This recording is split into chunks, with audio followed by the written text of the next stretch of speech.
Hey, hey, hey. We're back. We're black. We're brown. Ambition. Body roll. Mandy, I'm having a hell of a week. It is only Monday. It's literally like 4 hours into the work week. Girl, this is gonna be the complaining episode, so I might as well start. Not on Juneteenth week. Happy Juneteenth. How are you, girl? Well, I have to remember this time to say happy Juneteenth because it's going to be Wednesday when we air this show. It's a federal holiday. Yes. And I am so happy. The ancestors are pleased. However, the children are going to be home. So my precious work day is fucked. But husband's also going to be home. So I'm just like, how much work can I be super dad? But yes, happy Juneteenth. And to all who celebrate, I feel like this coming weekend, I live in a town in, a little bit north of Manhattan in the burbs that is like historically Black and has a lot of like cultural significance. And they are doing a Juneteenth celebration this coming weekend. So I might do that. Well, I live in black Newark. So you do. So I'm sure there's going to be a whole bunch of. You just walk out the door and say, hello. You throw it. I know, like it shouldn't. We don't need to perform. That's how I feel. Like Juneteenth does not have to be about performative. Like, whatever. But for me, it's not like a Father's Day. Like, okay, Father's Day, Mother's Day, kind of like I enjoy them to a certain extent, but also I'm just like, why are we putting this pressure on ourselves around this like random Sunday? Because the Hallmark card industry or whatever invented it and all that. But Juneteenth, I just like let's just be kind and celebrate each other. I love that. We need it to not be in February for fucking once. You know what I mean? So I'm happy we got like a little June. If the LGBTQA plus community will allow us to steal one day of Pride Month, happy Pride as well to everybody who celebrates. But yeah, I just came out of group therapy. So I'm like, how was that? Is that your first session? No, I've been doing group therapy the hour before the podcast. It's kind of not the most ideal. It's fine, but I'm just like in the group therapy, like turning my camera off so I can put some concealer on and get ready for the show. It's been, I'm really glad that I have it. I honestly think individual therapy and group therapy at the same time. I am like, this is a good recipe for me personally. I love that. And for randomly Amy Poehler, who I just heard do an interview, and she said that she, Amy Poehler from Parks and Rec, and she does. She's like, I'm an individual and group therapy, and I was like, oh, me too. And I'm in 2 groups, so I got Monday and Thursday. Anyway, it's been actually a really a difficult few days, but I feel a lot better than I did before group therapy. Okay, I got a little weepy during it, but I don't know. I feel, what is it about? Hearing a little bit of like a drama, corporate drama, and seeing your face, it just brought me back a little bit. Thank God for this show. Shirt. Is this a dress or shirt? This is a dress. This dress is like the best investment ever made. Gorgeous. Oh my God. It's got like a. I know you don't watch Bridgerton, but this is like giving a puff ruffly sleeve. I'm like, Mandy is serving. It's giving Regency Bridgerton season 3. I know you don't watch it, but for the girls who know, I do. Girl, are you crazy? I watch all. I'm currently watching Penelope. Yes, Tiffany. I do. I watch all the Bridgerton. I just didn't really watch. Tell me this. I didn't get into Queen Charlotte, but no, I loved all the seasons. Oh, did I not know that? Oh, and I could have been texting you. Oh my God. Yes. I'm so excited. I said I did not want the whole split up. I said no. I waited until all the episodes dropped, and now I'm on episode 3. I said, you won't get me, Shonda. I will not be. Wow. Well, then I would love to hear your take. So you haven't done the back half. Okay. Yeah. Tiffany, oh my God. I thought, you think you know someone. You think, girl, like that's my girl. I was like, I'm not going to text her because she's like, she doesn't even watch TV. Blah, blah, blah. I did time for Bridgerton. I actually really enjoy it. It's like a nice little. It's so good. Yes. Yeah, people are giving. Well, we can talk about there. People are giving a lot of shit to the Black couple, the Mondriches. Do you know Alice and Will, who own the club, and now their son is the Baron. Yeah, so it's really hard to I miss the days when I could escape into a show and just think about the show. Yeah. Now you have I know so much about how shows get made. The screenwriters, the showrunners, you know about Shonda. She's a celebrity. The casting choices, the casting drama, who's put in different roles, and why do they bring some characters forward, and like why is Francesca not around for the first 2 seasons and now they like all the back workings start to like fog up your mind. And like I know that there was not a featured prominent Black couple in the show that aims to be so inclusive. There's a lot of like, listen, we know Shonda loves the swirl. Yes. And as a product of swirling, I too enjoy it. Okay. However, I understand the importance of having like a real non-toxic, healthy Black couple. And I see the showrunners trying to lift them up, but the internet's trying to tear them down, talking about I'm not fast forwarding through them. No, I don't. There's just people are just so aggy. So I don't. Yeah. No, they're I love. So cute. Yeah, they are, and I love the fact that she's out here like, okay, Jules, and I love right. She was like, ooh, like, this dead lady's clothes suck, but the jewelry can stay. I love that for them. No, that's awesome. Can I complain now? Okay, yes. So, I mean, it's nothing major. I mean, in the grand scheme of things. So if you notice, the background looks empty, right? Yeah, you would think. So I was supposed to move last week, which was a big deal. Oh, yes. You know, moving out of my home. You announced it right here. Yes, that Jarrell and I have into my condo. Girl, I'm still here. Okay. But there's no stuff behind you. Yeah. But if I look to the right, there is. So I hired this company called Piece of Cake Moving. It was not a piece of cake. It was a piece of rock, a piece of coal, a piece of shh. Yes. So I will say this, that the 2 guys were nice. 2 Hispanic guys, young, that they were really nice. But it was very clear that they were like not equipped. A few things. One, only 2 for that big old house? Girl. Okay. And you told them everything, I'm sure. Square footage, how much. Everything. 2 people? 2 people, and he said, oh my goodness. He said, thank goodness I brought extra boxes. I had only brought 10 boxes to move who? They were packing you up.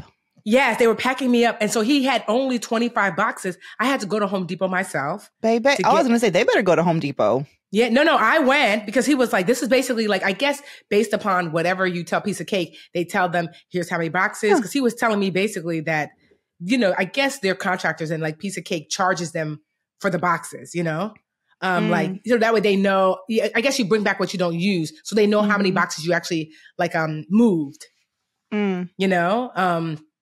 anyway. And so it was just, and they were, like I said, really nice. They got here 9 a.m. I can only move into my condo between 9 a.m. to 5 p.m. because they want you to basically keep the elevator free, And so I was like, okay. So by 4, I was like, yo, we're not done. And I said, we have to go. And I only live around the corner. So I was like, we have to go because I have to at least start moving in by like 4 something or they're not going to let me. And now we have this truck, that's piled to the, high with all the stuff. So, we started to move in and some dude on the air, I wish I would have seen him so we have 2 elevators. We have a service elevator, which is an obvious service elevator because it's the old school with the gate. Yeah. We have a regular elevator. So they're on the service elevator moving me in. And he said, one of the guys was like, are we allowed to use this elevator? I was like, yeah. He said, because this guy got on and he said, you're using the wrong elevator. You're not supposed to be using this elevator. Yada, yada, yada. And he was like, but isn't this the service elevator? I said, yes. And he's wrong. There's a front elevator that's clearly like a regular elevator. And I was like, don't even worry about him. And then like, you're supposed to be done by 5. Of course, I wasn't done till like 5:45. And, one of my friends who's in the building, she's like, girl, you about to get in trouble because last time I wasn't done until 9 p.m. and I got a little nasty email from management. I was like, girl, ain't nobody gonna tell. Girl, 4:50, girl. That man on the elevator could not wait to tell on my black ass.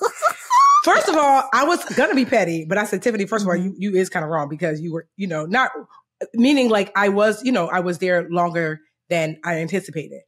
So it's just that you can't be moving stuff. You can be in your building. You own the place. Yeah, exactly. And so, gotcha. So they wrote me. So management wrote me at 5:53. Meanwhile, I have until 5. Saying 5:53 or 4:53? I mean 4:53. So I looked at the email. So I didn't see it obviously until much later. But the email said, "Hey Tiffany, got a complaint that you're using that you held up both elevators, which is not true because the other elevator is too small even to move into. So that's not true." And then 2, that you were moving in past time. I thought you said you were going to come this morning. Cause that's what they had told me, that they'd be done by the morning. I said, hey, management, like, they did tell me they were going to be done by the morning. They weren't, obviously. I was cognizant of the time. I said, let me not cop to nothing in this email.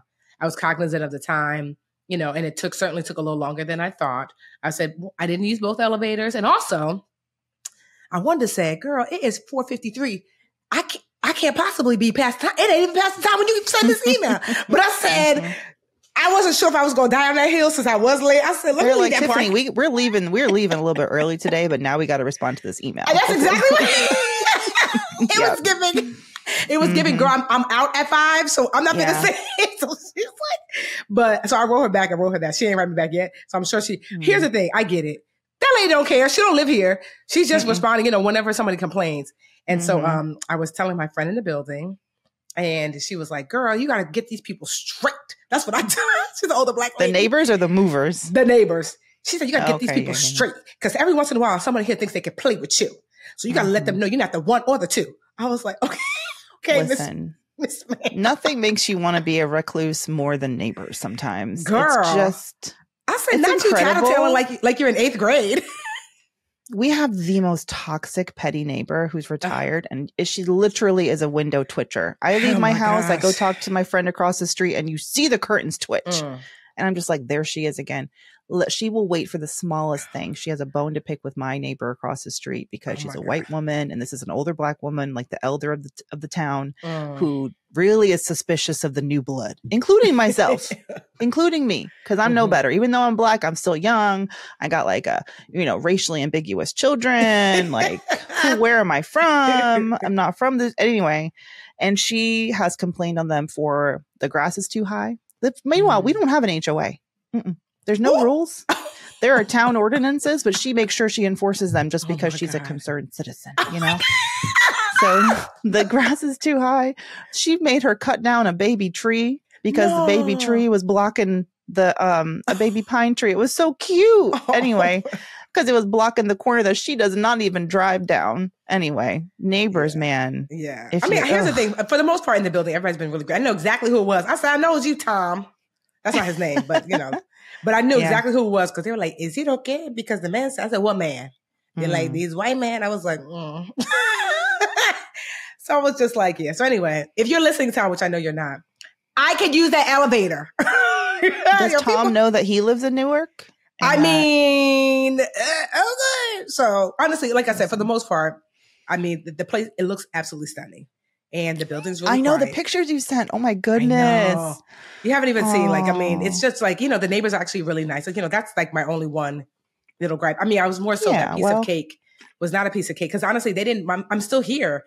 We had such short time. They couldn't move my bed. They couldn't move Alyssa's bed. They couldn't move my chair. Like the half the house. And it's just, so now I'm like, I'm wearing a gym shirt because this is all like, this is only the clothes I have here. So I'm like kind of like in limbo. So I do have an ask for our audience. I really need one of those people called professional home organizers. Someone that could come in and like put away my clothes. So I do have the blessing is a woman who owned my place before put in these systems called Alpha, like Alpha systems. Oh, from Container Store. Yes. So every closet has those, including my master closet. So, but I need someone to come in.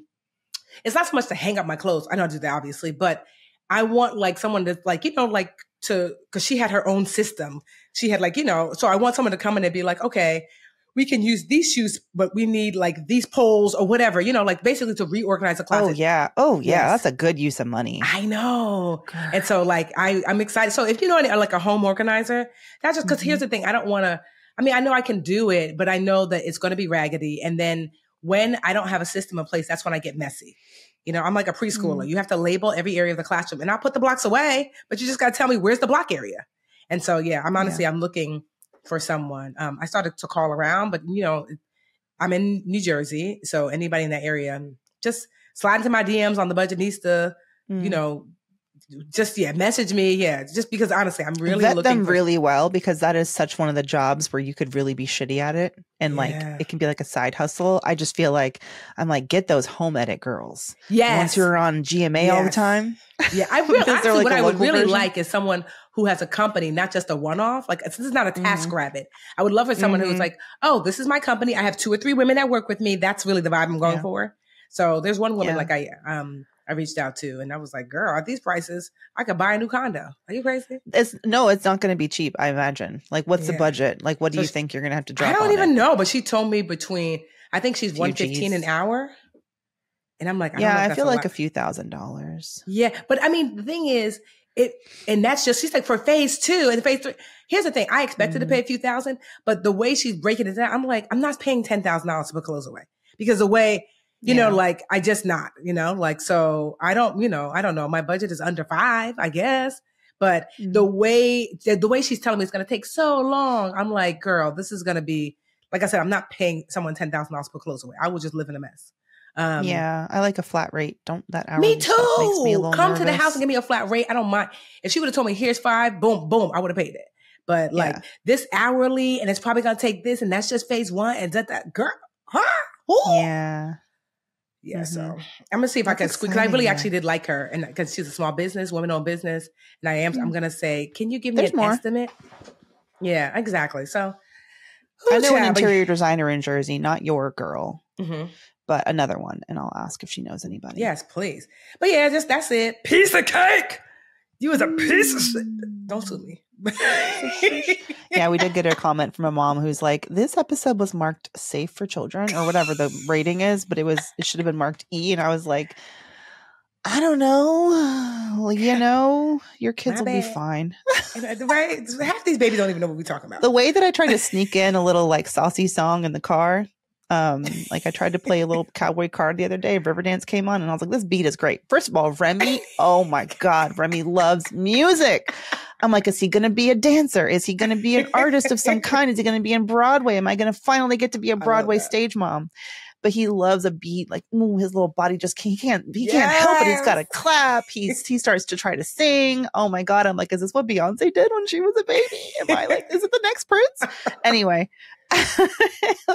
But I played Riverdance, and it's like, bounce on that shit. Shh, damn, pounce on that shit. No hands. And is it pounds or bounce? I don't know. But but Rio, oh my God. He's becoming, he like gets so quiet when music is on or grown-ups are talking. The little turkey is listening. Yes. He is listening to everything now. I'm like, are you the CIA? Like, are you like, shush. I can't talk. And I don't want him to learn Spanish, because that's become our secret language. Oh, no, so you got to teach that baby Spanish. But how are we going to talk shit about the neighbors? Like, I don't know. What does this mean? But Tracy told me that she saw you at the event. And so what was that event? She said, okay, so my first publisher, of all, Mandi, sidebar, she was like, this is how she described. She's like, Mandi had the most adorable child, a head full of curls with her. I was like, that's I know. This little Rio, little frijolito. Yes. Yeah. So, oh man. And your sister saw me like raggedy as hell. So Rio graduated kindergarten or pre-K on Friday, and we had his graduation, and they were like so generous to the parents. They were like, here you go. We're releasing your child early. You may take them home. Thanks. My publisher, Legacy Lit, who I'm writing my book with, it was founded by Krishan Trotman. She needs all the flowers because these publishing houses are massive, right? And they all have these imprints, and each imprint is run by a publisher who's basically a person who's in charge of like, which books are we going to bid on? How much money are we going to, which authors are we going to go after? And Legacy Lit was founded in 2020. We all know that this was the year of like, let's right the wrongs in corporate America and put all these diversity initiatives. So I think a lot of folks probably thought, or, are looking to the publishing industry as well as every other industry to be like, it's been 4 years. How committed are you to the cause? Are you going to pull back? But if anything, Legacy Lit, because of Krishan's leadership and her vision, has just become enormously successful. She's had a New York Times bestseller. Like she's publishing all these incredible books, including mine to come. And she partnered with this women-owned bookstore in Brooklyn called Greenlight, which is such an exquisite, beautiful store. And she hosted like a panel for Juneteenth, like a Juneteenth celebration. And it was catered by Al Roker's daughter, Courtney, because she's also a legacy lit author. And there were a few legacy lit authors who have recent books out, and they each read an excerpt from their books. And I think Tracy and Krishan know each other. Yes, because I forget they met via like another publicist introduced them or whatever, and then Krishan tried to sign me, and then they just became cool. Yes. Now they're like, they're colleague friends, so they support each other. Sometimes they have actually working meetings. She loves Krishan. They seem like a vibe. And your sister, I forgot, I'm like, she's so tall and statuesque and stunning. And yes. But the reason I brought up Rio is because I brought him with me. That was like a really convoluted way of telling that story. I brought him with me on the train. I was like, we're going to take the train to the city. You want to come? He was so excited until we were like, we did the Metro North. That was cool for him. Then we get on the 4 train from Harlem 125th, and we got to go all the way to Brooklyn, y'all. It's a ride. Okay. It's express, but it's not that express. And halfway through, he's like, okay, let's go back home. And I was like, ooh, baby, it's the journey, not the destination. We got off the train, torrential downpour, no umbrella. And we're dressed for summer, sandals, like shorts. Oh my God. So I was like, but good thing Rio and I kind of like, he loves a little mischief and I love a little mischief. Enrique and Remy would not have been having that, but me and Rio were like, it's an adventure. How big can you jump over this puddle? Not that big, because he got his shoes soaking wet. Oh and we showed up to the bookstore looking like 2 drowned rats.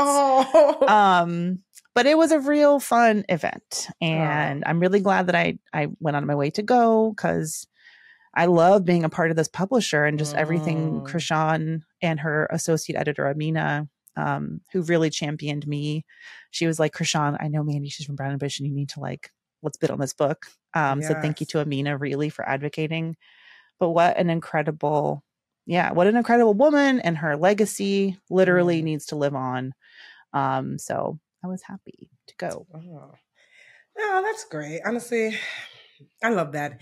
And I was doing a little kiki with a friend of mine who has access to this this back end portal called BookScan. Have you heard of BookScan before?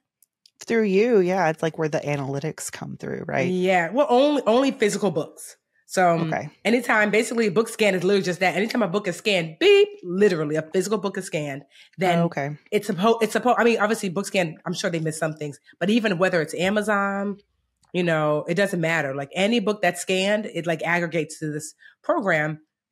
And it's just a great, if you obviously, I'm sure Krishan has access, or if maybe you are like a publicist to publishers or whatever, or to authors. So it doesn't really make sense because it's like $4,000 a year. So it doesn't make sense for the average, just to look at but a friend of mine has it and I didn't know. So we was like keying and she's like, Tiffany, I don't think you realize how well your book did. I'm like, no, I know it did good. She's like, no, I finna show you. And so we were so she put in my, my book and I was like, oh, okay. So I know when I look at the Penguin behind the scenes, because if you have a publisher, you get to see your numbers only. So I sold just under 300,000 books, but that's in total.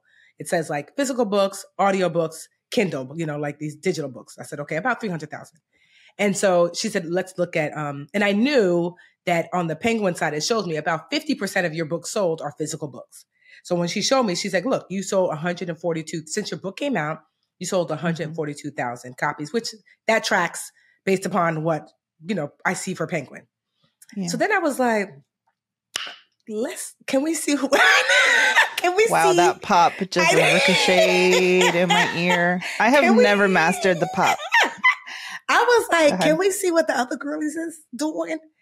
Tiffany. Well, no, because I like to see no, I was like, honestly, honestly, the girls are doing fine. But I wanted to see, I wanted to see, because the thing is, there are some books, the marketing side looks so great, but I wanted to see how did it translate for sales? Because what she was trying to show me, my friend was trying to show me, she said that she's concerned because Black and brown books are not selling like they ought to. And it means that they're going to give less and less money to Black and brown authors. Yep. You know? So she was showing me like, look at this person. Like she pulled up like, like a Ryan Holiday. I was like, oh, wow. You know? And then she was like, but then let's pull up somebody comparable in the space for Black and brown. And she's like, look, I'm like, oh, wow. You know? So one number that I was really surprised at is that, I'm trying to think if I should say her name. I mean, she did great. But it made me realize because I was wondering, I'm like, why is Penguin sweat me like that? Girl, ain't nobody else out here with books.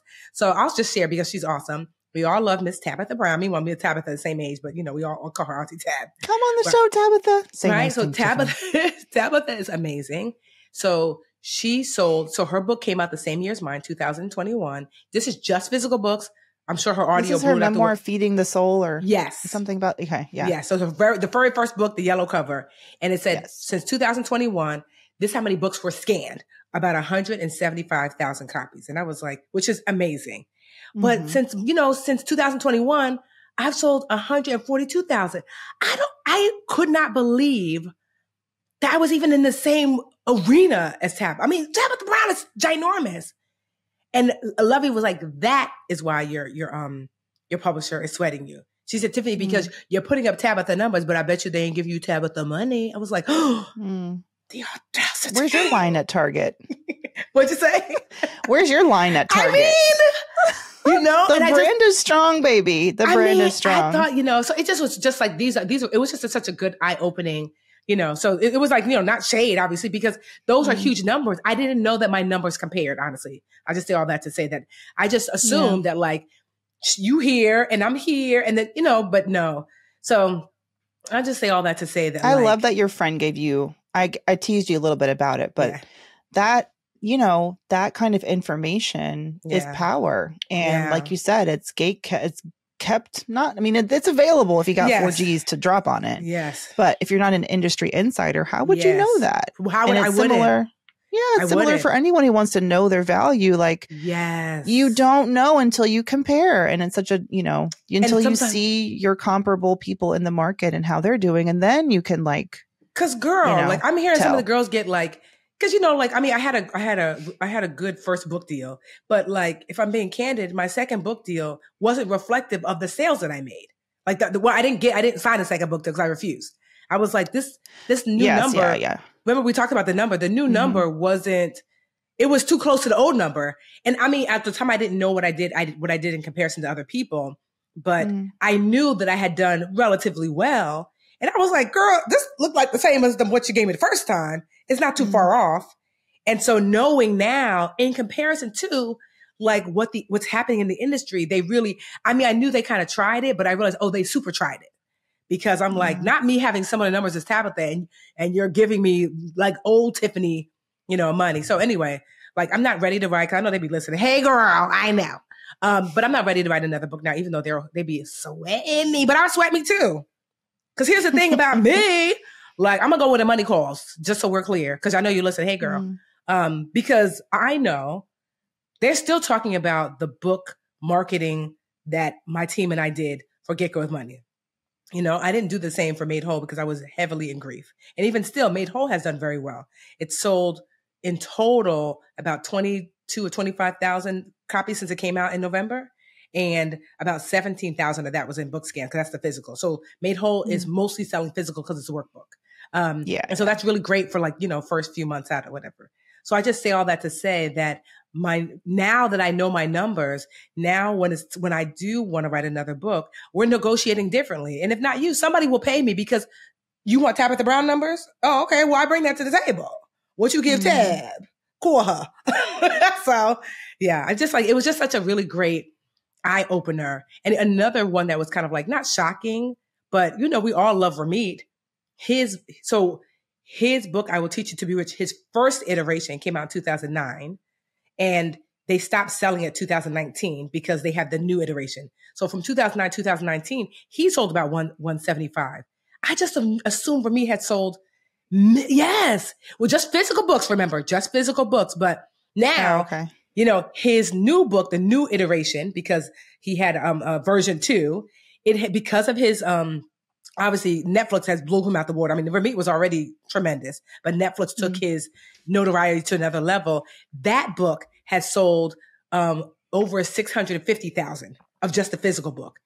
Which makes sense. But I would have thought I would teach you to be rich. That first one, I don't know why I was like, I know. Millions? I don't know. I don't know. In that 10 years. So I just say all that to say, so when you see someone has sold 2,000, 5,000, 10,000, those are big numbers. Because this is in a 10-year span, I think. And so I just share all that because a friend of mine was like, oh, I only sold 60,000 copies. I'm like, girl, don't you putting up numbers. Like only 60. Ugh. And that's where the comparison is like painful. Yes. It's so hard because you know, it's such a balance. And I see, because friends of mine have, like, a lot of friends have come before me and their books came out this year or coming out soon. And I see them do this dance between wanting to have high expectations because you deserve to shoot for the stars, but then also wanting to be okay with not reaching whatever level you think is the benchmark that you want to reach, whether it's getting on a certain list, we all know the one, or like selling a certain number of copies. My friend Julie is a children's book author, and she's the most not like children's, she always is announcing a new book, and she has several that are just like beautiful books, award-winning children's books. She's amazing. And I think I asked her, like, because her most recent one, The Truth About Dragons, has gotten so much acclaim and been on so many lists. If you have a kid, go grab it. And I asked her, like, well, how many copies did you sell? And she looked at me like I had 5 heads, kind of. And it's different because it's not nonfiction, right? She's not a business. She works in the industry as well. She has a full-time job and she's writing. But she was like, oh, no, I don't look at that ever. I don't. That's not, it's not even in her, like, something about it with her. I don't know if this is like other authors as well, but she does not even think about it. Doesn't even care. And she's like, and I think what she said at the time, I don't want to put words in her mouth. I could just text her and see. But I think what she said at the time was something along the lines of like, it's just it's not the path she wants to go down, to start thinking about the numbers. And, and because she has her full-time job, she's okay to do this. she still makes, healthy advances. We did talk about that. But as far as numbers go, she just hasn't been focused on it. Yes. I guess, and here's the thing, especially I think with children's book, because I was shocked to see BookScan had Molly Moore on there. I was like, how the hell you got that? I didn't know my Molly Moore numbers, to your point. I had never checked. Okay. Because, that's because I wrote Molly Moore for the joy, And I was like, I knew we did the Kickstarter, whatever. And Molly Moore had sold about 1,500 copies. I was like, okay. But I had never, ever checked. And I got to see, the 1 week budget. I never, my Amazon sales, I never knew, because I don't know if the Amazon makes it readily available. So the 1 week budget, my very first book that came out in 2011, that sold like 22,000 copies, I guess, since it came out. I was like, oh, these are nice numbers to know. Get Her Money, I was stalking it, but I wanted to see the work that we did. How did it translate? And also, too, all those other ones, those were self-published. So I was like, girl, for me, the numbers means that I can attract more money as far as like, a contract, but for me, the other books that I self-published were just like, no, I want to get it out there. But I never, to Julie's point, I'd never checked those numbers. It was interesting to see, but and I'm so glad I know my numbers, because it means that when it's time to, like, go back to the drawing board or to promote myself again, I know I can say, well, here's the thing. I saw the press release that such and such got this 7-figure contract. I looked up her numbers. I sold more than her.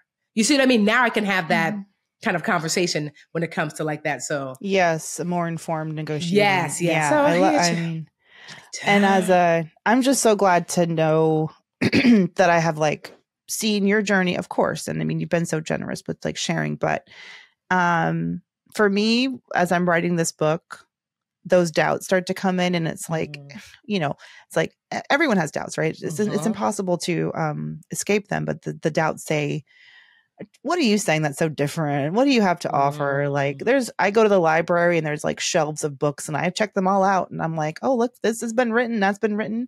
There's a brand new book that came out called Negotiating While Black that I just picked up. It came out this year or last year. Anyway. However, my mind, I just have to like put it on sticky notes, literally on my laptop. And like around me when I'm writing is like, just envision your audience. Just keep thinking about the woman that you're writing for. And what is she doing right now? She's not at the library reading these books. she's at work, feeling undervalued, feeling underpaid, feeling overlooked, feeling like she's a token if she is getting opportunities as a Black woman, and feeling like, how does she leverage those opportunities without falling victim to like the naivete that can come with being the token of like, oh, they love me, I'm protected, and like, oh shit, no, I'm actually not. Like, that's what I have to keep thinking about. And like, if I like just talking myself through it, it's just about the woman I'm writing for. And like to think about 100,000, like you're like 100,000 or 1,000, like 1,000 people, women, just picking up my book, girl, adding to cart, opening the pages, touching them, like highlighting. I want you to tear this book up, y'all. Circle, like that is like, okay, that's why you're doing it at the end of the day. And it's just, it's a journey. It is. It's a journey. It really is. And the numbers are bigger than you think. Like I said, like you sell 1,000 books. That's 1,000 people. If right now 1,000 people were in your front lawn holding your book up, you'd be like, oh my God, what's going on? Like, I don't think we give ourselves enough. And honestly, too, like I said, the numbers are not, for the most part, as much as we think. You know, like certainly, of course, you know, you look at Michelle Obama, you're like, oh yeah. But how many of us are Michelle? You know what I mean? So that's what I'm saying. But the numbers that we think that the people we know are doing, no, it's Michelle Obama doing those numbers, not, you know, not the person that you would think, not the person you're like, oh my gosh, it's not Tabitha. I mean, I love her. Obviously it's not Ramit. It's one or two people that are doing that. And then everyone else is kind of like somewhere in the middle, which is fine. And so reaching their people. Exactly. So it was just, it was nice to have a little, you know, if you ever want to know, she was like, girl, just text me. Like, girl, you can look up this number. It was really interesting to be like, because, you know, you see people talk online. They talk big talk. And she said, let's see. I said, okay, girl, now we start to get paid. Let me get off this line. She'd be like, Tiffany's calling again. Okay. Get the search bar ready. And now it's time to boost or break up, boost or break up, boost or break. Are you going to boost? Are you going to break? What you going to do? What you going to take? Oh, sidebar. I'm getting more men recognizing me. I didn't know where that sentence was going to go. I'm getting more. I'm getting more. I was in Jersey City walking, and there was this guy. He looked Black, but he sounded like he was speaking Arabic to his friend. Yeah. And so it was like three men, but they were sounding like they were speaking Arabic, like that, you know, like it's a really beautiful language and distinct. And so they were talking to each other, but they look Black, like they look like light-skinned Black. So I don't know, child. Anyway, I was with my two sisters, and he looked at me and he said, at first he asked if there was a bench. Jersey City is very walkable. He asked if we were going to sit. He said, y'all going to cool out on this bench? And I was like, no, you can have it. And he said, wait, are you the budgetnista? I said, I am. He was like, sis, I love you, yo. And I just was like, thank you so much. And that's a handful of men. That's been happening more and more. Because, you know, usually a woman will be like, oh my God, I love you. And their boyfriend is like, who's that lady? Yeah. So I don't know. I love, you know. I'm not surprised at all. I think you have universal appeal. I love that the men's is coming out. We love that you guys are, you know, getting on financial track. So that was really fun. So if you listen to the podcast, it was really, you know, I was dogging an ice cream. So I didn't even want to stop. I mean, when I say dog, I was inhaling it. There's this place called Tampico, something in Jersey City. They have a pound cake ice cream. Girl. Oh, say less. I love pound cake. Girl, what a perfect. It is. Why is nobody else doing this? Dessert. It is so good. So when I tell you I was deeply. So when he said, are you buddy? I was like, it's like the old school. Is it the old school ice cream store on the corner? Girl, yes. Like, yes. Because I lived in Jersey City. Mm-hmm. Yes. So delicioso. So anyway, I've been there. You know, so I was making love to the ice cream, so I really couldn't focus. I was like, I had about to list that. So, but I kept it moving. Because she's so real, yo. You see her? She had ice cream coming out of her mouth. She's so down with the people. Anyway, that's not even my boost. My boost is real quick is that for the first time ever, I finally got a contract with the city of Newark to teach financial education to the babies. Not babies, but. Wait, what does that mean? So I wrote a financial literacy curriculum based upon Giga with Money. And it's a 4-week class. It's daily. It's during the summer. I think it starts July 1st to August 1st. And it's from 8:30 a.m. to 11:30 a.m. And you just have to be a Newark high school student. It's totally free. Totally free. Okay. Yeah. And so if you wanted to, like, there's my flyers all over the place, but if you wanted to sign up, go to Get Good with Money, NPS, N as in Newark, PS in public, S as in school. Get Good with Money, NPS.com. Register. Like I said, totally free. Class starts next week. So everybody's going to get a book. There's 5 high schools. Do you actually teach it?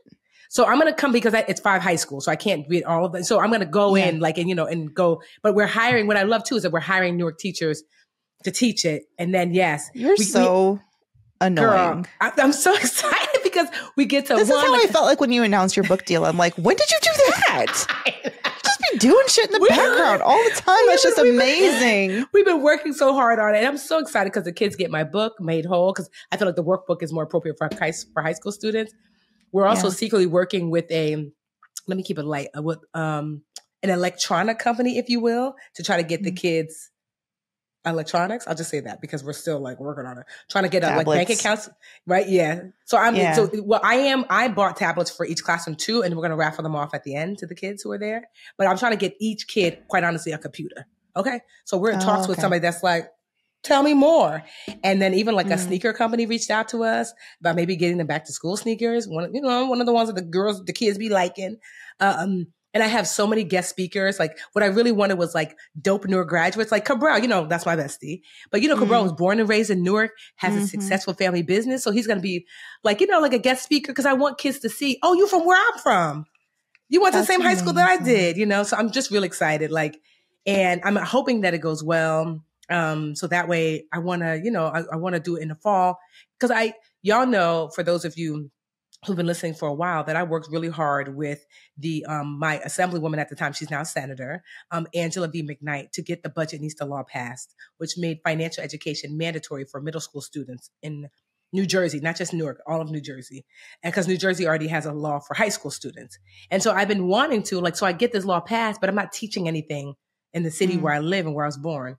And so, yeah, there's still some spots open. So if you got a kid, a kid in Newark, that they just have to be in high school. It's totally free. There's 5 different locations. I think it's like Weekway, Central. If you're from Newark, go to Get Good with Money, N as in Newark, P as in public, S as in school. Get Good with Money, NPS.com. We're gonna put that in the show notes too. But yeah, I'm just really proud of it. Like I get to do something for these babies right here. That is so incredible. I'm so proud of you. Thank you. And it's just that, you've been a teacher for so many years. You still do teach, but this is it just feels very full circle. Yes, it does. It does. I know they're not like toddlers, but yeah, these are go babies, budding young adults or going into college. Yes. Oh my gosh. I know. I'm just I don't know. I don't know what to say. I'm speechless a little bit, but that's just really incredible. So great. Okay. Let me see. My boost was going to be about my really good friend. Her name is Jessica. I should say the Honorable Jessica Clark, because she is a whole ass federal judge. No. and somehow this little ragamuffin is her friend, and I get to go. I'm going today to an investiture, which is basically like a real fancy event. She had a brunch yesterday because so many of her family and friends from across the country. When I tell you this woman, her family and friends, she has friends from elementary school, every stage of life. I'm just like, how am I in this orbit? She's so smart. I mean, she's just so special. She was appointed by President Biden for this judgeship a couple of years ago. It took a long ass time to actually get her. Yeah, she had to go through all these confirmation hearings, and it took a really long time. And I remember just meeting her, and she was going through it, and she was so calm about the whole thing and so level. And I don't know how she coped, because to have people who don't know anything about you trying to keep your destiny from you that you work so hard for. But she got it. She got in. She's been there for a year. And I've never been to an event like this, and I'm just trying not, I'm wearing a nice dress. I'm going to try to represent her well, not embarrass myself. And, in the wake of Ketanji Brown Jackson's confirmation to the Supreme Court, it's just nice to see that the the intention of like appointing more women of color to these judgeships. I don't know. I said that yesterday to an attorney, one of her many illustrious friends. And I was like, does that sound stupid? I don't know what I'm talking about. Judge jobs.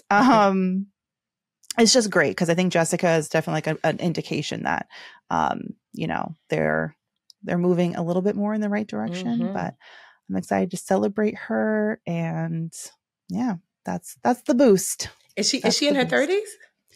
No, she's 40 something. Wow. So yeah, but still young. Girl, yeah. I was talking to she used to work for the Attorney General, Letish. Sorry, I almost said Tish, like I know her personally. I don't. Jessica calls her Tish, so Letitia James. Anyway, and one of her former colleagues who's there and works for like a very fancy law firm, was telling me about how Jessica's probably the first judge to have an after party because a lot of them are just so old and crusty. But we gonna have a time, honey. Yes. Got the babysitter coming. Yes. So I'm just, I'm really, really excited. And I just am like, shout out to me for rolling my window down in the daycare parking lot and being like, Black lady, hi, let's be friends. I love that. Yeah. No, that's awesome. Well, we congratulate you and salute you, Miss Judge Jessica. Okay. Yes, the honorable, the honorable Judge Jessica. What do you get a judge? That. I don't know what to get her, Tiff. Do you have any ideas? A gavel? No, I don't know. I was so dorky. I was like, can you show me your robes? And she showed me like the website where she... I know, that is cool though. I was like, are you going to do the doily like RBG? Are we doing a doily? She's like, Mandy. I mean, I texted her about, I shouldn't be talking about this. I text her things and I'm like, you probably shouldn't answer that. Never mind. I don't know what to say. Don't say anything. Let's talk about nothing else. Let's talk about something else. I'm like, shit. I don't know how to be a judge's friend, but I do know how to be Jessica's friend. Mandy, you are a trip in the hell.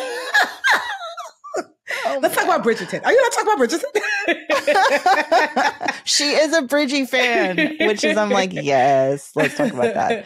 I don't know how people watch Bridgerton in groups because I can't. It's a personal experience. It is. Because I mean, I'm not going to lie. I had to rewind sometimes. I'm like, I didn't see this again and again and again. Girl, have you even finished episode 4? No. I know. I just, you know, my so favorite excited part? For you. When she like ate the cupcake and she like looked at her and he was like, I rewinded that so many times. I was like, that's like. Wait a second. You rewound that scene. Oh. I love the subtle scenes. I love the subtle scenes. How have you not had it spoiled for you? How? I've heard about that she brings her tatas out, but I just. Yeah, like, but before, oh girl, the episode 4. Get you a glass, you don't drink. Get you a nice cup of tea and a nice cozy blanket. Get that weighted blanket, you know, like cozy up and get ready to hit that rewind button. Sorry, ladies whose kids are watching the car. Okay. Oh, it's so good. I'm going to be on, no, real quick. I want to say I'm going to be on 2 Black Girls, 1 Rose to talk about Bridgerton. Okay. Tomorrow, Tiff, if you're free at 3 p.m., I feel like you should pull up because they are also going to come on Brown Ambition, but I literally invited myself on their show. And I was like, yeah, Tiffany probably doesn't care. You should come. If I have time. Yeah, we'll see. We'll see. Yeah. All right, BFM. Yes, we love you. Leave us reviews so we can read them next week. Yes, until next time. And please share this episode. You know it was good. Okay, don't play yourself. All right, she said. Bye. Bye. Hey, BA fam. We're on YouTube. Woohoo! Thank you so much for watching. Please like this video and subscribe to the channel. And while you're at it, why don't you go over to that little bell icon and just tap that for us. Show the BA fam how much you love us. And that way you'll also get notifications when new videos drop. Also, share the channel with a friend. We're always like, tell a friend, tell a friend, tell a friend. And thank y'all so much again for all the support.